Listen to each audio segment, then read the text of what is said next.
Hey guys, I'm recording this one from school today because I had the slideshow ready, but I didn't get the chance to record the video last night.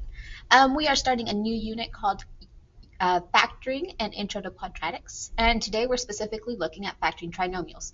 This will be a short unit with only 3 main topics. Let's get started. This is factoring trinomials. Alright, don't forget to use your journals to take notes on the topics presented in this video. At the end of the video, you will be directed to an iExcel skill to practice. And I want you to go ahead and in your journal, next to the notes, the next page over, go ahead and work out the practice for iExcel within your journal. So you have that to look back at as extra examples for you to go back and study for. All right, so here's a few things that I want you to always remember.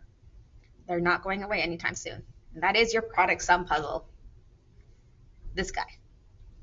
At the same time, I want you to remember the box method. Not going away, we're still using it. And that is this guy right here. So if you thought we were done with them, you thought wrong.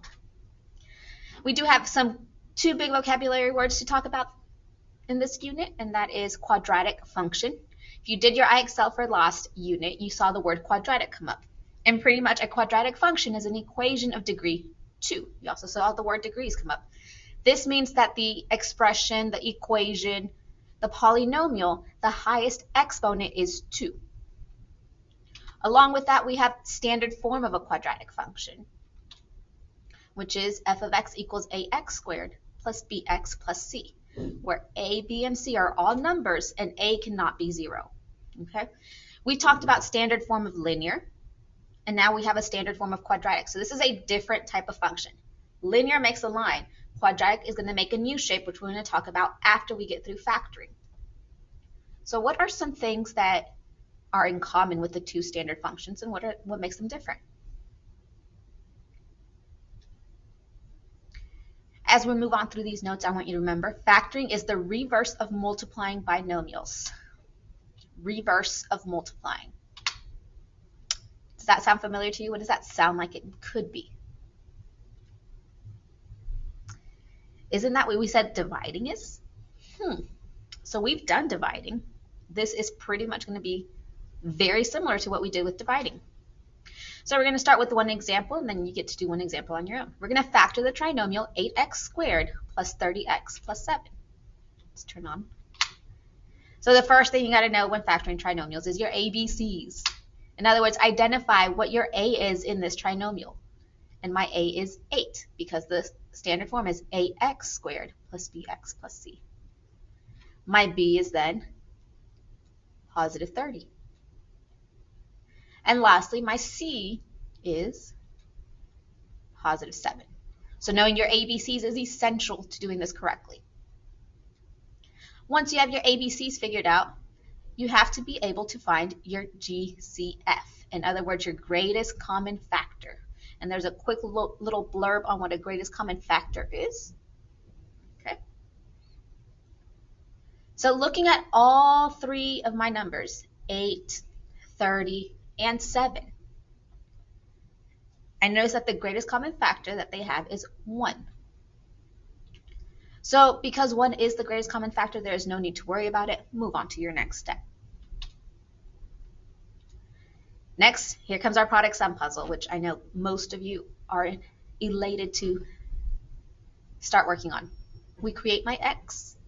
And notice up here it says A times C. So we're going to take my A, and we're going to take my C, and we're going to multiply it to get my product that goes on the top of the x. So in this case, 56. Now notice down here it says B, B for bottom. So we're going to take my B term and put it there, 30. So now I have my product of 56 and my sum of 30. So I want to find 2 factors that multiply to give me 56, but add to give me 30.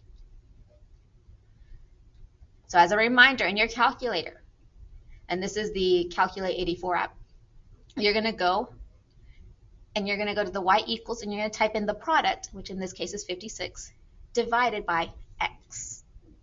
If my eyes look crossed, it's because I have the camera right here, right in front, and I'm looking off to the side to see what's on the screen. After you go to the y equals, you're going to go to the table, so second graph to bring up the table. And here we have my list of factors. Remember, you are just looking at your whole numbers. So my factors are 1 and 56. 2 and 28, 4 and 14. I don't want 5, I don't want 6, 7 and 8. And then notice I come back to 8 and 7, which is repeating, so I'm done with all my factors. Okay, so I want to see which of these factors is going to add to give me 30. So 2 and 28. 2 plus 28 is 30. So those are my magic factors that go on the sides. So now we bring in the box, and we've done the box before. Notice we have the ax squared and the c filled out. That's the same things that we used when we were dividing with binomials. We knew the first term goes in the top left, and we knew my constant goes in my bottom right. So we're going to go ahead and fill that out. 8x squared on top, c on the bottom. Now, before we had one of the binomials, we had to find the other one. This time we don't have any of the binomials. We're trying to find both of them. So to figure out what those binomials are, I'm actually going to fill in the rest of the box with information I already found out. We didn't do this X puzzle just for fun. We're going to use these two factors and put them in my missing boxes. It doesn't matter where they go. So those two factors, and I'm going to put them right there, along with an X next to them. X puzzle, X that goes with them. And we're also dealing with X's. Now, had this been a W right here, we would put a W in its place. All right, so then my next step, now that I have my box filled out all the way, I need to find out what goes on the side. So I need to find those binomials. And I start by doing that by looking again for my GCF. And this time I'm looking for the GCF either of your top row or your first column. Doesn't matter which one you go with.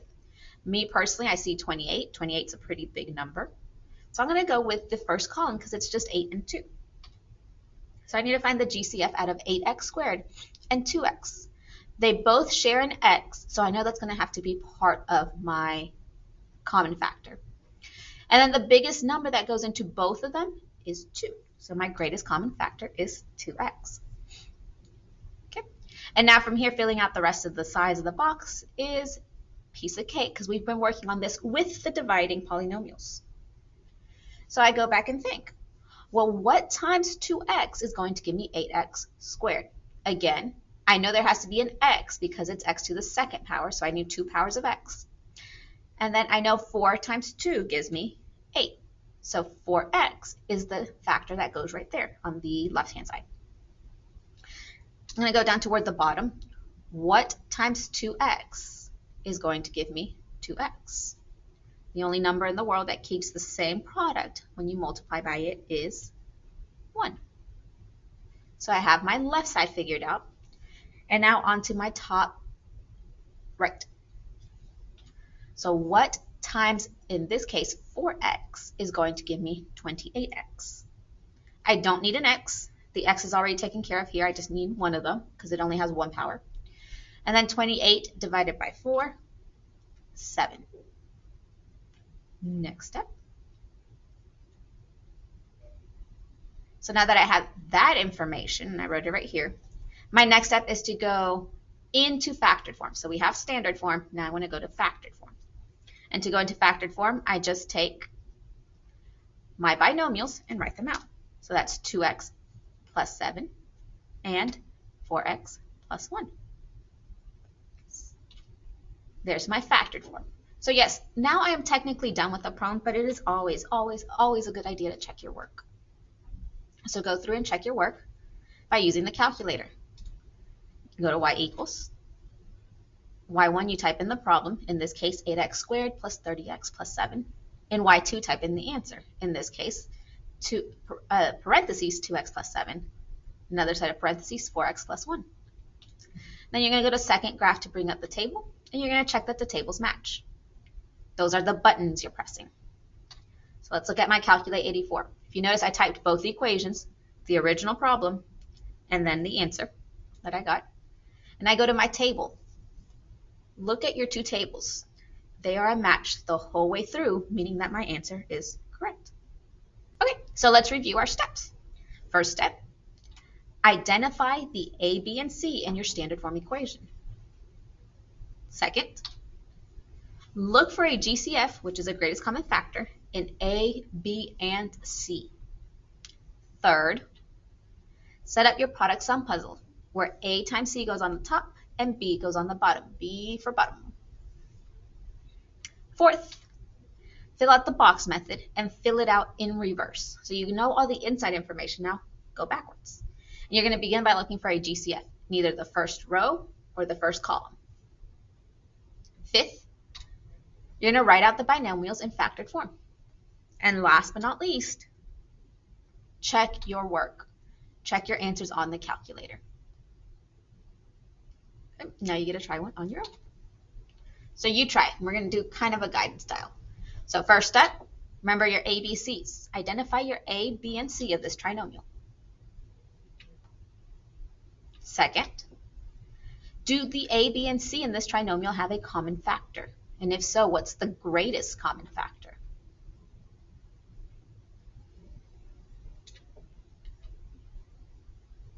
Next, set up your product sum puzzle. What is A times C? What is B? So what are the two magic factors that go on either side of the puzzle? Set up your box for the next step. What all goes inside the box? Fill it out. Find a greatest common factor. Does the first row have a greatest common factor? What is the greatest common factor of the first column? Which one's easier? Choose that common factor to start with. Once you figured out the common factor, the greatest common factor, fill out the other sides of the box, doing reverse multiplication, division, to figure out what goes on the sides of the box. All right, so now take your binomials and write it in factored form. Last, check your work. Make sure that your answer is actually what it's supposed to be, using the calculator to make sure the tables match.